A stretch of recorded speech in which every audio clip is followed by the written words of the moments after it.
Assalamualaikum warahmatullahi wabarakatuh. Bismillahirrahmanirrahim. Alhamdulillahirabbil alamin. Allahumma sholli ala sayyidina Muhammad wa ala ali sayyidina Muhammad. Kama barakta ala sayyidina Ibrahim wa ala ali sayyidina Ibrahim fil alamina innaka hamidu majid. Para kadang pamirsa ingkang kinurmatan saha kaum mukminin wal mukminat ingkang dipun rahmati dening Gusti Allah taala, monggo kita lajengaken pangaji-aji kula panjenengan sedaya dhateng dawuh-dawuhipun Gusti Allah taala ingkang kaserat wonten ing dalem Al-Qur'an. Ing sapunika masuk tawi melebet serat angka 3 serat Ali Imran ayatipun 19 ngantos ayat 2 sekawan. Kagem para kadang ingkang ing wekdal menika nandang gerah, mugi-mugi Gusti Allah taala enggal paring tamba, paring usada wusana seger kwarasan kados wingi uni dumateng para kadang ingkang ing sapunika nandang masalah ingkang berat. Mugi-mugi Gusti Allah taala enggal paring solusinipun ingkang sak sae-saenipun.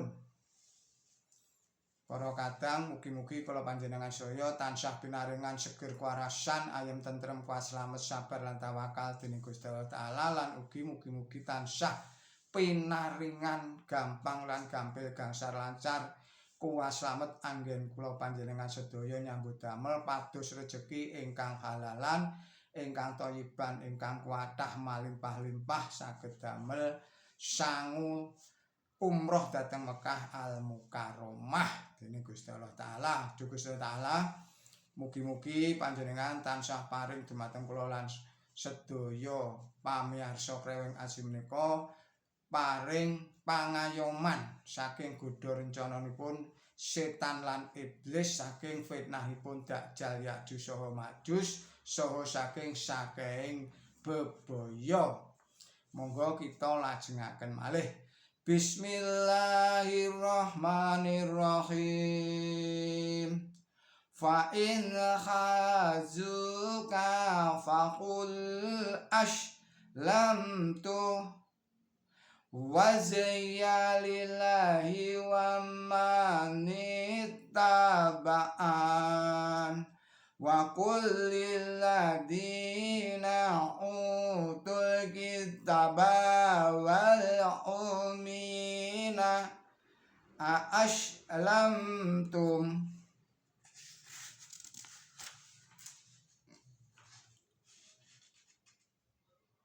fa in aslamu faqadih tadaw wa in tawalau alaikal balag wallahu basyirum bil ibad.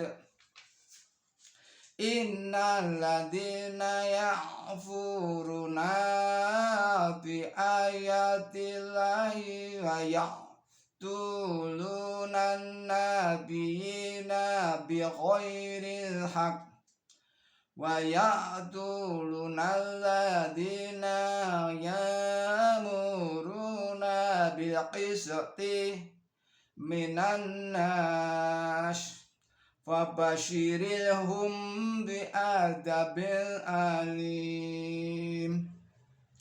Ulaika alladina habitat a'malahum fid dunya wal akhirah wa ma lahum min nasirin.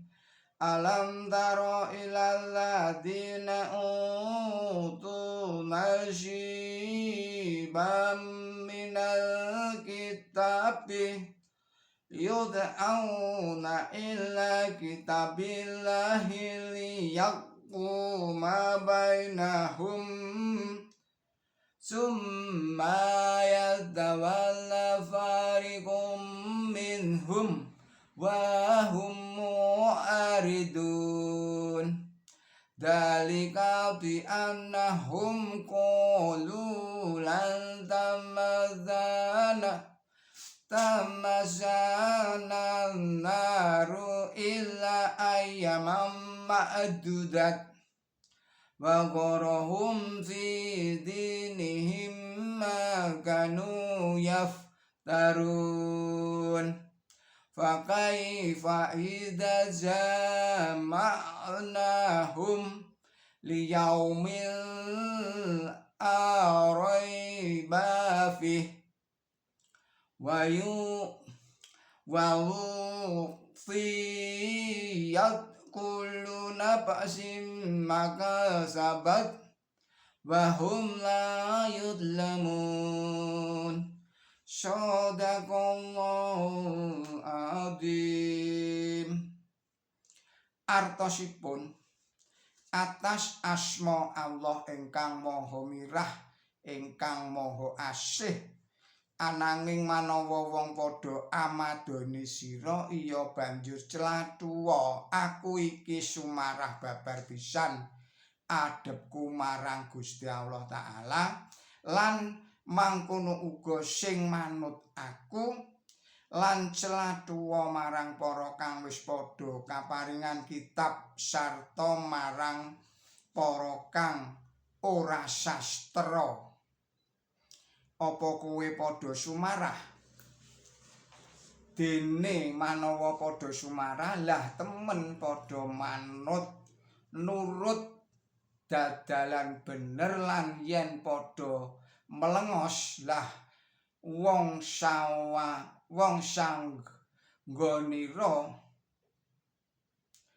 sasanggonira iku mung anelakake timbalan lan Gusti Allah iku mirsani para kawula.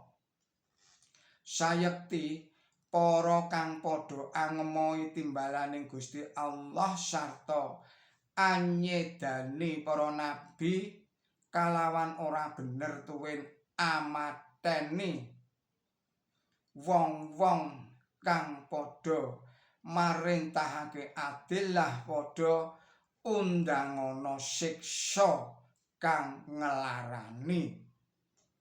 Iki para kang panggawene ing donya lan ing akhirat padha muspra sarta padha ora ana sing nulungi. Apa sira ora weruh marang para kang kaparingan saperangane kitab padha diajak marang kitabing Gusti Allah supaya iki mutusana antarane awake tumuli sing saperangan padha melengos lan padha mundur kang mangkono mau marga saka anggone padha clathu geni iku ora bakal ngenani aku kajaba mung sawetara dina anggone padha ngamandaka iku dadi nasarake awake dhewe ing dalem prakara agamane. Lah kepriye bakale samangsane padha ingsun impun ing dina kang tumrape aku wis ora ana semange lan siji-sijining jiwa diparingi liliru genep apa murwating panggawene lan ora bakal padha kinganiaya. Maha leres Gusti Allah Ta'ala saha dawuh-dawuhipun. Katranganipun wonten ing ayat 19 para kang ora sastra punika ingkang dipun kersakaken bangsa Arab. Mirsanana katrangan angka 117. Bangsa Arab titiyang Yahudi lan titiyang Nasrani langkung katuju dening dawuh punika kaajak ngangge agami Islam. Jalaran kadhawuhaken manawi agami Islam punika adhedhasar tatalising agaminipun Kanjeng Nabi Ibrahim alaihissalam ingkang sakalangkung jembar. Mongko Kanjeng Nabi Ibrahim punika dipun akeni nabi dening titiyang Yahudi, titiyang Nasrani tuwin dening bangsa Arab. Awit punika ingkang kagem nembungaken agaminipun Kanjeng Nabi Ibrahim alaihissalam mirsanono serat nomor 2 serat Al-Baqarah ayatipun 128 tuwin ayat 133. Rahning sedaya golongan sami sarujuk ngaken ing katulusanipun Kanjeng Nabi Ibrahim alaihissalam mila inggih namung tatales agaminipun ingkang jembar punika kemawon ingkang kenging kangge dadasaring karukunan ing antawisipun titiyang sekawan golongan, tiyang Yahudi, tiyang Nasrani, para panembah brahala tuwin para pandherekipun Kanjeng Nabi suci Muhammad sallallahu alaihi wasallam. Rukuk ingkang kaping 7 marsitakaken bab punapa kaliyan panjang. Bab punika kaliyan panjang. Katerangan salajengipun katerangan ingkang wonten ing ayat 2 basyarahu tegesipun ingkang asli medharaken kawontenan ingkang saged damel ewahing polatan. Milanipun tembung kala wau lajeng asring kangge kalayan mengku teges medhar pawartos bebingah, nanging wonten ing Quran suci tembung kala wau marambah-rambah dipun agem kalayan mengku tegesipun ingkang asli kadosta ingkang kaserat wonten ing surat 9 ayatipun 3 sekawan. Surat 9 menika serat At-Taubah ayatipun 3 sekawan tuwin kaserat wonten ing serat 8 sekawan inggih punika serat Al-Insyiqaq ayatipun 2 sekawan.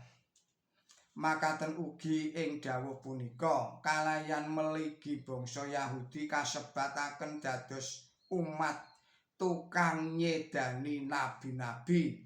Punika kaserat ing serat Al-Baqarah serat nomor 2 ayatipun 21. Nanging sajakipun punika kanthi mengku sasmita ingkang lerekipun nyasmitakaken anggenipun para Yahudi sami damel upaya badhe nyedani Kanjeng Nabi, nanging ingkang boten angsal damel punika katerangan salajengipun wonten ing serat 2 setunggal.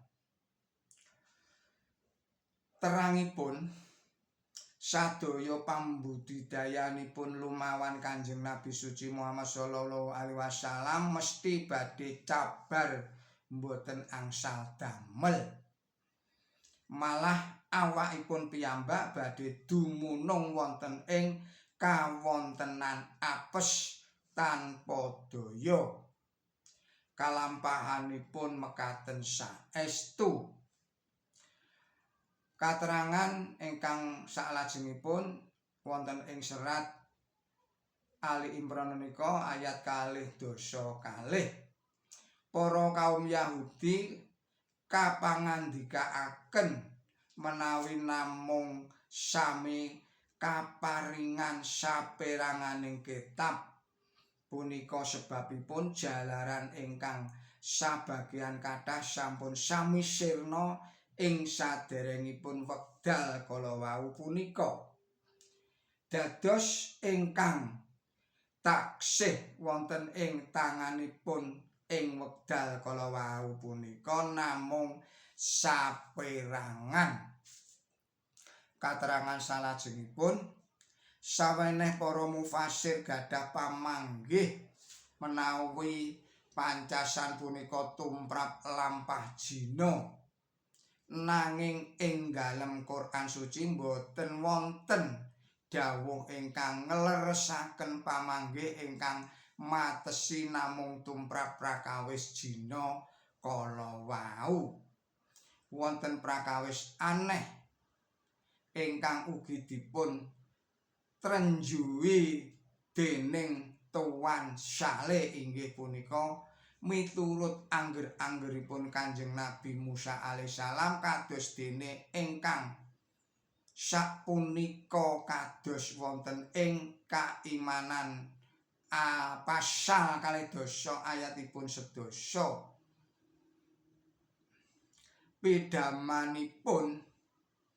Pidananipun lampah jina punika namung kasebataken hukum pejah nanging dalem kitab Injil Yohanan pasal 8 ayatipun gangsal nyebataken menawi pidana ingkang saleresipun punika dipun benturi sela ngantos sak pejahipun. Kanjeng Nabi ugi ngandikaaken miturut angger-angger Yahudi pidananipun lampah zina punika dipun benturi sela nanging para rabi sami boten ngajengi pancasan ingkang miturut angger-anggeripun piyambak. Punika conto ingkang cetha ing bab risakipun kitab. Dene ingkang dipun kersakaken ing mriki punika boten nuju satunggaling prakawis dosa ingkang tartamtu nanging gegayutan kaliyan tata lesing agami ingkang jembar ingkang para Yahudi utawi para Yahudi kaliyan para Kristen sami pasulayan. Kitabe Allah punika Quran suci. Kitabe Allah menika Quran suci. Inggih punika ingkang sampun maringi pancasan ingkang leres ingkang sayektinipun sampun gumelar nalika jaman semanten saking paweca-paweca ingkang selap pinanggih ing dalem Injil. Katerangan cekap semanten rumiyin lan pangaji-aji kula dalah panjenengan tumrap dawuh-dawuh ingkang wonten ing Quran suci menika kita pungkasi samanten rumiyin. Mugi-mugi menika tansah niyataken iman tuwin takwa kula panjenengan sedaya dhateng Gusti Allah Ta'ala lan ugi ngiyataken ilmu tuwin amal kabecikan kula lan panjenengan sedaya. Nyuwun gunging samudra pangaksami billahi taufik wal hidayah. Ihdinas siratal mustaqim. Wassalamualaikum warahmatullahi wabarakatuh.